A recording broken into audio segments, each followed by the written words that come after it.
میرے بھائی ذرا دل سے سن، اگر ماں روزہ دار ہو تو بچہ روزہ دار ہو جائے، ماں نمازی ہو تو بچہ نمازی ہو جائے، تو میرا وعدہ ہے کہ ماں اگر نیک ہو تو تیری بچیاں اور تیرے بچے نیک ہو جائیں۔ حبیب اجمی کی بارگاہ میں عرض کرتا ہے، اب تو رنگ اتنا چڑھ گیا تھا، دل چاہتا تھا اسے گھر لے کے جاؤں۔ بات پوری کر دوں کہ یہیں ختم کر دوں؟ توجہ کیجیے۔ دل چاہتا تھا گھر لے کے جاؤں، مگر کوئی بچے نے کوئی ایسا پوائنٹ ہی نہیں چھوڑا تھا جو گھر لے کے جاؤں۔ کھانا نہیں، روزہ ہے، اور مطلب سے بڑھ کے یہ بات کرتا نہیں تھا، میں کیوں جاؤں بھائی تیرے گھر، کھانا نہیں ہے، مزدوری میری مجھے مل گئی، میں کیوں جاؤں بھائی، میری ماں انتظار کر رہی ہے، مجھے جانے دے۔ ہائے ہائے، کہنے لگا، کہتے ہیں نا ڈوبتا ہوا تنکے کا سہارا ڈھونڈتا ہے، بس مجھے سہارا چاہیے تھا، کوئی بہانہ چاہیے تھا اسے لے جانے کا۔ میں نے کہا بیٹا اب تو تمہارا روزہ ہے، شام میں میرے گھر پہ افطار کر کے چلے جانا۔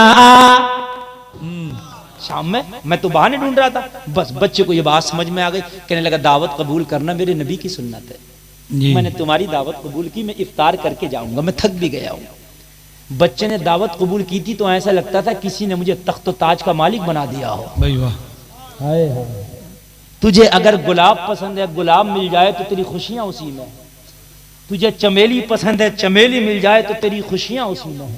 میرے بھائی ہے کہ نہیں، اپنی اپنی پسند ہے۔ جیسے ہی بچہ قبول کر کے گھر کے اندر گئے، بیان کرتا میری بیوی کی نظر پڑی تو میری بیوی پتھر کی ایک مورت سی بن کے بولتی نہیں تھی، صرف دیکھ رہی تھی کون آیا ہے۔ کافی دیر کے بعد میری بیوی نے توجہ اس کی طرف سے ہٹائی، میں نے پوچھا کیا ہوا، بولتی کیوں نہیں ہو؟ کہنے لگی واقعی آنے والا مہمان لاجواب ہے، اس کا چہرہ لاجواب ہے، سنو جتنوں کی دعوت کی تھی سب سے منع کر دے، دعوت کینسل۔ دعوت ہوئی تھی کہ نہیں ہوئی تھی؟ بیوی سے بولا کیا بات آج پارٹی کینسل؟ کہنے لگی پارٹی کینسل نہیں ہے، آج دنیا داروں کی پارٹی کینسل ہے، روزہ دار کی پارٹی ہوگی۔ بولے ہر سبحان اللہ۔ آج کسی شرابی کی کوئی پارٹی نہیں ہوگی، کسی جوا کھیلنے والے کی پارٹی نہیں ہوگی، آج ایک روزہ رکھنے والے کی پارٹی ہوگی۔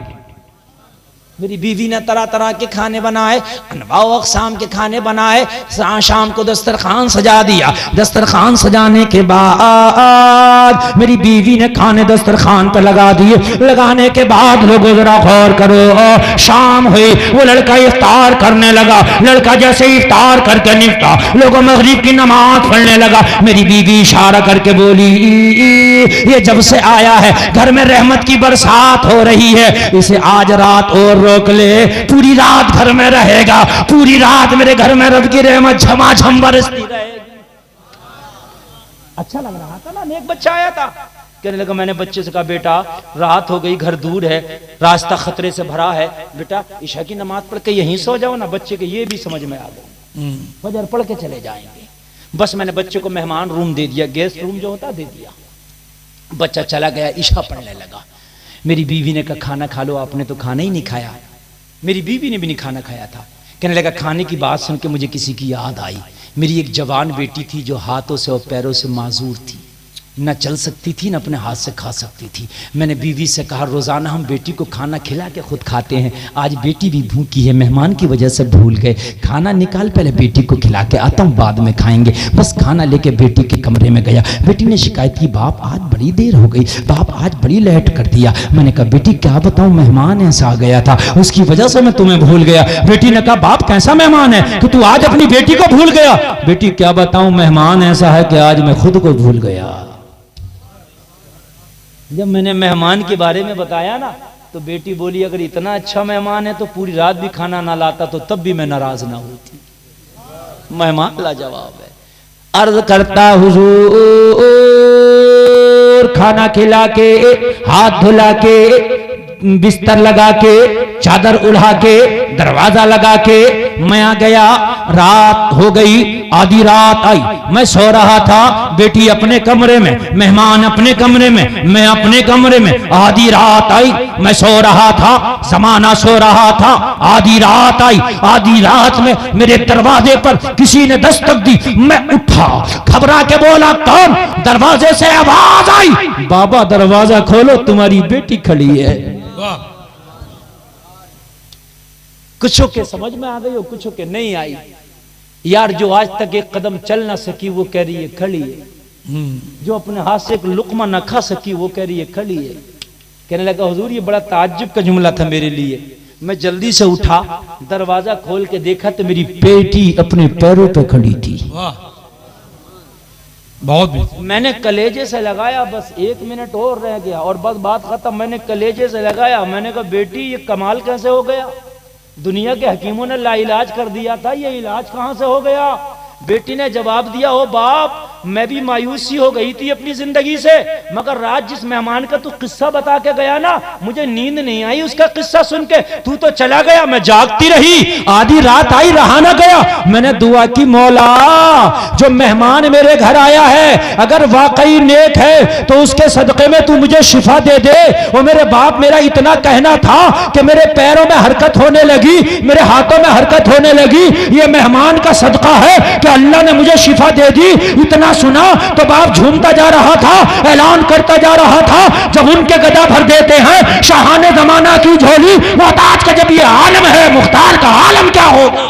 بھائی زندہ باد زندہ باد، بہت بھی زندہ باد، زور سے بول دو.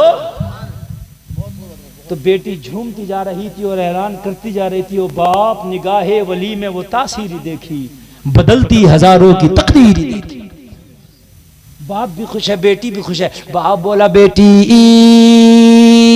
چل چل کم سے کم اس مہمان کا شکریہ تو ادا کر دیں جس کی قدم کی برکت سے اللہ نے تجھے شفا دے دی ہے، جس کے صدقے میں اللہ نے دوبارہ تجھے زندگی دی ہے. بیٹی کی بھی حسرت تھی کہ ایک بار میں بھی کم سے کم شکریہ ادا کروں. کہنے لگا اپنی بیٹی کو جب میں اس کے کمرے میں لے کے گیا، میں نے دروازہ کھولا تو کمرہ خالی تھا، بستر سے لڑکا غائب تھا. لڑکا بستر سے غائب، کمرہ خالی. اور بیٹی کی حسرتیں تھیں کہ ایک بار میں بھی شکریہ ادا کروں. بیٹی کہنے لگی، او باپ وہ مہمان کہاں گیا تیرا؟ میں نے جب بستر کو کھنگالا، بستر کو غور سے دیکھا تو اس پہ کاغذ کا ٹکڑا پڑا تھا اور اس پہ لکھا تھا ہم نے تمہارا گھر چھوڑ دیا ہے اس لیے کہ ہمارا راز کھل گیا ہے. اللہ والے اپنے آپ کو چھپاتے ہیں، وہ ریاکار ہیں جو اپنے آپ کو دکھاتے ہیں. جی ہائے ہائے ہائے، ہم نے تیرا گھر چھوڑ دیا کہ ہمارا راز کھل گیا. اور نیچے کی لائن میں لکھا تھا اگر واقعی تجھے ہم سے محبت ہے تو توبہ کر کے گناہ چھوڑ دینا، اگر دنیا میں ملاقات نہ کر سکے تو کیا ہوا میدان محشر میں ملاقات ہوگی. بھائی واہ واہ زندہ باد زندہ باد. اور آخری لائن میں لکھا تھا سب کچھ چھوڑ کے اپنے سینے سے دنیا نکال کے نبی کی محبت کو بسا لینا. آج تیری بیٹی کو شفا ملی ہے، تیرا ناتا مدینے والے سے جوڑ کے جا رہے ہیں. تو توبہ کر کے حرام کاریاں سب چھوڑ دینا، حرام طریقے سے کمانا چھوڑ دینا. تھوڑا ملے خشک ملے اسی پہ اکتفا کرنا مگر حرام نہ کمانا. اور اگر کچھ چاہیے تو نبی کا وسیلہ دے کے مانگنا. اگر میرے صدقے میں تیری بچی کو شفا مل سکتی ہے تو سوچ مدینے والے کے صدقے میں تجھے کیا نہ ملے گا. بھائی واہ زندہ باد زندہ باد زندہ باد. تجھے کیا نہ ملے گا. یہ 3 لائنیں پڑھی، ایسا جھٹکا لگا جیسے بجلی چمکی آسمانی. میرے دل سے ایک لمحے میں دنیا نکل گئی، نبی کی محبت گھر کر گئی. تو نے پی کتابوں سے، میں نے پی نگاہوں سے. اللہ اللہ. کبھی کبھی اللہ والے وہ لمحوں میں منزلیں طے کرا دیتے ہیں جو سالوں میں طے نہیں کر پاتا انسان.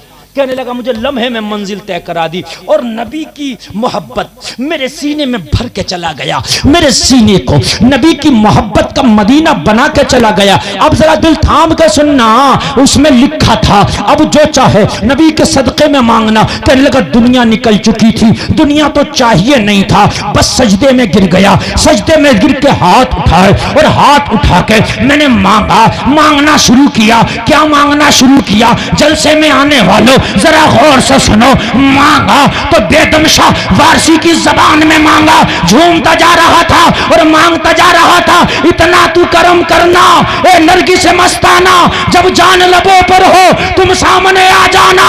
دنیا میں مجھے تم نے جب اپنا بنایا ہے محشر میں بھی کہہ دینا یہ ہے میرا دیوانہ. نعرے تکبیر، زوردار نعرہ، نعرے تکبیر. نعرہ رسالت مسلک اعلی حضرت علامہ مفتی گلفام رضا رامپوری، نعرہ تکبیر، نعرہ رسالت۔ بس یا رسول اللہ، اب کچھ نہیں چاہیے، شمع کو پروانہ تو بلبل کو پھول باس، اور اس گناہگار کو اللہ کا رسول باس۔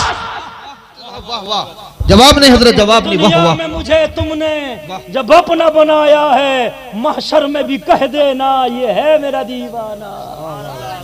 رنگ چڑھا لے، بس حبیب اجمی کی بارگاہ میں ہاتھ جوڑ کے بولا حضور رنگ چڑھ گیا نا، اس بچے کا رنگ چڑھ گیا، رات ہی توبہ کر کے آیا ہوں، پھر کیوں آ کے رو رہا توبہ کیا تو؟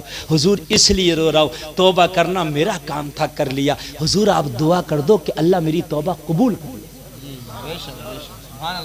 حبیب اجمی کا جملہ سنو، حبیب اجمی فرماتے ہیں جس کی وجہ سے رات تو توبہ کر کے آیا ہے، رات ہی اس کے صدقے میں اللہ نے تیری توبہ قبول کر لی ہے۔